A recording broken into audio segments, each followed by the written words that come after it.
السلام عليكم خويا، ما تقول لي شو اسولف، دقونا دق حتى ما خلونا نتنفس. طب هذا المخرج مال المباراة بعدنا بالنشيد الوطني وهو كاتب 2-0 بالشاشة. عيب هاي سوالف وزحمة. ويلا يا اخوي، احنا ترى 6 اشهر عادة عالم ماكله 8 وساكتة.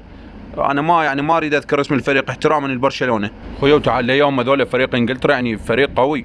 ما ادري شو تكض بيلينغهام، كاض له كرك واقف بالنص، لو تكض ساكا هذا تشنف تشوش بعير.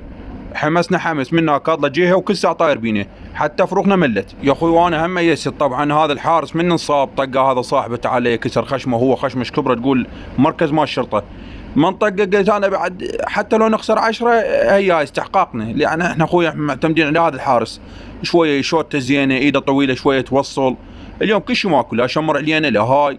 ما اشوف المهاجميه ظاله امتانه الواحد يعطيها طابه ماكو.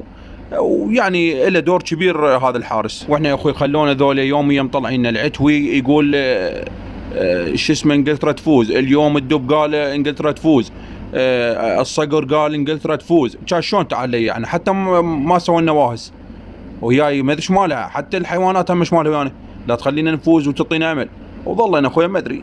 ويلا يا بعد احنا ما تقول لي ورانا بعد دق امريكا همين راح يصير بالصواريخ احنا وياهم.